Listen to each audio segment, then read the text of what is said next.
Hello friends, welcome back to my channel VNS group of commerce. I hope आप लोगों ने जो video upload कर रहे हैं वो आप लोग देख रहे होंगे। तो चलिए आइए स्टार्ट करते हैं, वीडियो को कंटिन्यू करते हैं। क्या कर रहा है हमारा accounting principle are. Sir accounting principle है मेड बाय गवर्नमेंट, कि एक गवर्नमेंट के थ्रू बनाया गया है, या मेड बाय लॉ एक कानून के थ्रू बनाया गया है, या मेड बाय मैन एक मनुष्य के थ्रू बनाया गया है, नन ऑफ द अबव। तो इसका जो राइट ऑप्शन है वो है हमारा क्या, सी। कौन सा ऑप्शन है सर हमारा, सी। क्लियर है, मेड बाय मैन। क्लियर हो गया, मनुष्य के थ्रू ये बनाया गया। नेक्स्ट क्वेश्चन देखिए क्या कर रहा है हमारा, accounting principle means. Sir accounting principle का मतलब क्या होता है, the rules which are adopted while recording the accounting transaction. ठीक है सर, आगे देखिए क्या कर रहा है, rules which are adopted while preparing profit and loss account. तीसरा है हमारा the rules which are adopted while preparing balance sheet. और लास्ट है हमारा the rules which are adopted while preparing directors report. बिल्कुल नहीं सर, लास्ट के जो हमारे तीन जो क्वेश्चन आंसर हैं वो गलत हैं। इसका जो राइट ऑप्शन है सर हमारा फर्स्ट है। क्या है हमारा, the rules which are adopted while recording the accounting transaction. I hope आप लोग को क्वेश्चन समझ में आ गया होगा। नेक्स्ट क्वेश्चन क्या है हमारा, various names of accounting principle are. Sir accounting principle का जो है वेरियस नेम है, कौन कौन सा, पहला एजम्पशन, दूसरा कन्वेंशन, तीसरा कंसेप्ट और लास्ट है हमारा ऑल ऑफ द अबव। तो सिंपल सी बात है सर, इसका जो राइट ऑप्शन है वो है हमारा क्या sir, all of the above. Clear हो गया। नेक्स्ट क्वेश्चन क्या कर रहा है सर हमारा, according to business entity concept. Sir business entity concept को सर हिंदी में क्या कहते हैं, इसको हिंदी में कहते हैं सर कि पृथक व्यवसाय अस्तित्व की अवधारणा। ठीक है, इसमें क्या बोला कि business is treated as a separate unit from its owner. ठीक है सर, सही लग रहा है। आप देखिए आगे क्या कर रहा है question, business is not treated as a separate unit from its owner.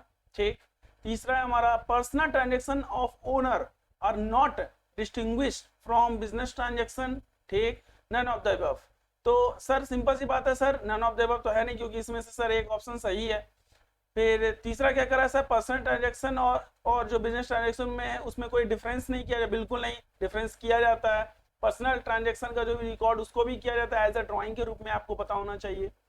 फिर है हमारा business is not treated as a separate unit from its owner. बिल्कुल नहीं सर, इसका जो राइट ऑप्शन है सर हमारा फर्स्ट है कि business is treated as a separate unit from its owner. मतलब ओनर से जो है बिजनेस क्या किया जाता है सर, अलग माना जाता है। क्लियर हो गया।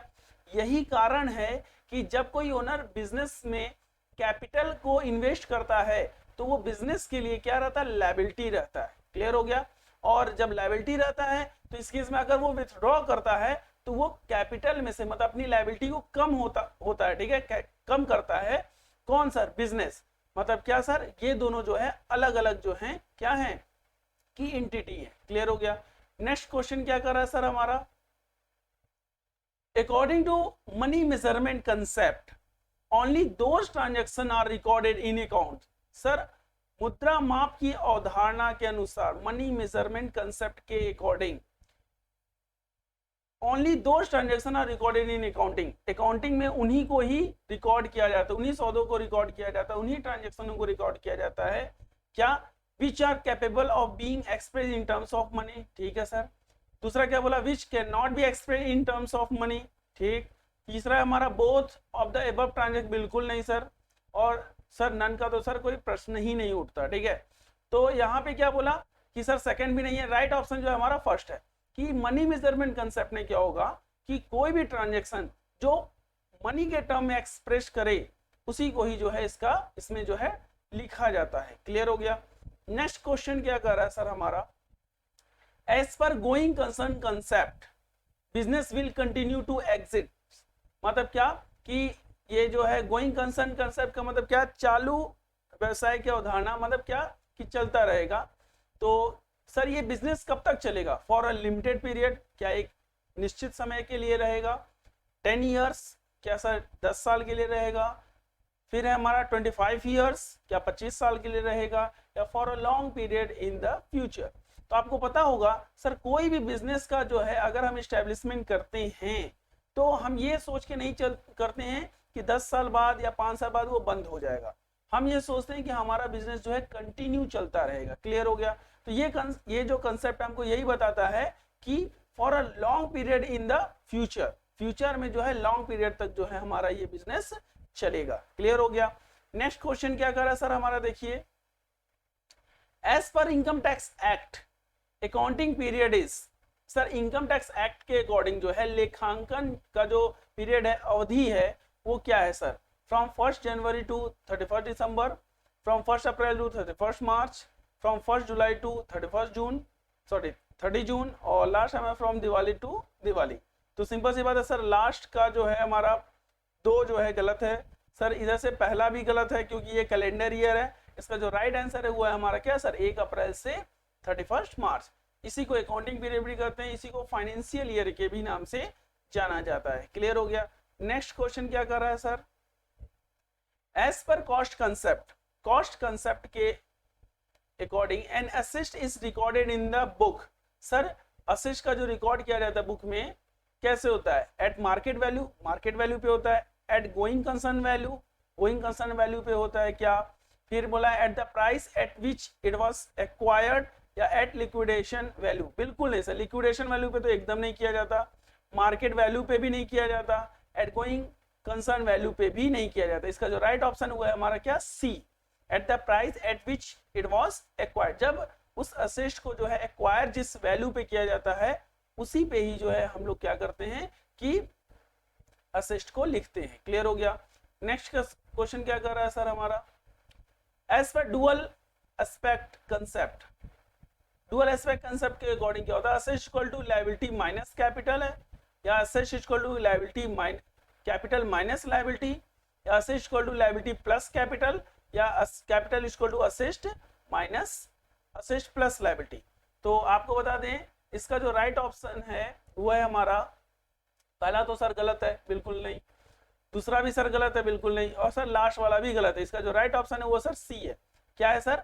Asset equal to sir what, liability plus capital. Clear हो गया? समझ में आया? अब सर आप लोग को एक सिंपल तरीका, इसको याद करना नहीं है, एक तरीके से बहुत सिंपल है। आप लोग सर बैलेंस शीट जानते होंगे, क्या जानते होंगे? Balance sheet. तो बैलेंस शीट में आपको पता होगा इस तरफ सर कैपिटल रहता है और कैपिटल के नीचे क्या रहता है सर, लायबिलिटी रहता है, ठीक है, और इस तरफ क्या रहता है सर, असेट्स रहता है। क्या रहता है? असेट्स रहता है। तो यहाँ पे सर असेट्स, बैलेंस शीट का सर वैल्यू क्या होता है, दोनों बराबर होता है, सिंपल सी बात है। तो यहाँ असेट्स बराबर क्या होता है सर, कैपिटल प्लस लायबिलिटी, ठीक है। तो इससे जो है आप लोग का कंसेप्ट क्लियर हो जाएगा। नेक्स्ट क्वेश्चन देखिए क्या कर रहा है सर हमारा, accounting period concept means, sir accounting period concept का मतलब क्या होता है? A period of 12 month, a period of 6 months, फिर इंडेफिनिट पीरियड, या पीरियड फिक्स बाय मैनेजमेंट। तो सर ये जैसा कि आपको पता है कि अकाउंटिंग की जो बात होती है वो फाइनेंशियल ईयर को शो करता है, ठीक है। कुछ लोग जो है इसका जो राइट आंसर हुआ हमारा ए माने हैं, ठीक है, अ पीरियड ऑफ 12 मंथ।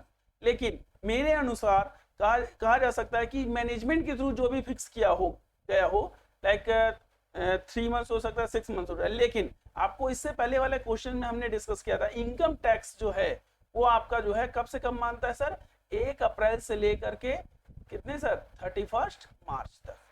1 अप्रैल से लेकर के 31 मार्च तक जो है इनकम टैक्स मानता है, ठीक है। तो इसके अनुसार जो है ए ऑप्शन जो है सही है। मैंने अपना भी ओपिनियन दे दिया और जो भी हमारा आंसर जो कई लोगों के थ्रू बोला गया है उसका भी आंसर भी बता दिया, ठीक है। नेक्स्ट क्वेश्चन देखिए क्या कर रहा है, according to dual aspect concept the system of recording transaction is called. Sir dual aspect concept के मतलब कि कह सकते हैं द्विपक्ष अवधारणा के अनुसार जो ट्रांजैक्शन को रिकॉर्ड किया जाता है उसको किस नाम से जाना जाता है? Dual account system, dual entry system, dual book system, या all of the above. Sir double account system, double entry system, double book system और ऑल ऑफ द अबव। तो आपको पता होगा सर इसका जो राइट ऑप्शन है सर क्या, डबल एंट्री सिस्टम होता है। बी ऑप्शन जो है वो हमारा राइट ऑप्शन है। क्लियर हो गया? तो आई होप आप लोगों को जो है आज का क्लास समझ में आया होगा, ठीक है। अगर आप लोग का कितना क्वेश्चन सही है उसको जो है कमेंट बॉक्स में आप कमेंट कर सकते हैं, ठीक है। टेलीग्राम चैनल पे भी आप मेरे जुड़ जाइए। सर टेलीग्राम चैनल का सर क्या नाम है? तो आपको पता होगा जो हमारा यूट्यूब का है नाम वही हमारा जो टेलीग्राम चैनल का नाम है VNS ग्रुप ऑफ कॉमर्स। क्या है नाम? VNS group of commerce. Sir उसमें क्या क्या आप प्रोवाइड करते हैं, तो मैं आपको बता दूं, जितने भी हमारे MCQ हैं, इंटरेक्टिव क्विज जो है हमारे अकाउंट के, या जितने भी कॉमर्स रिलेटेड क्यूज हैं, वो रोज अपडेट होता है। आप वहां पे जा सकते हैं, अपने को प्रैक्टिस कर सकते हैं, अपने आप को देख सकते हैं कि हम कितने पानी में हैं। ठीक है, तो आज के लिए बस हम इतना ही रखते हैं। Thank you, have a nice day.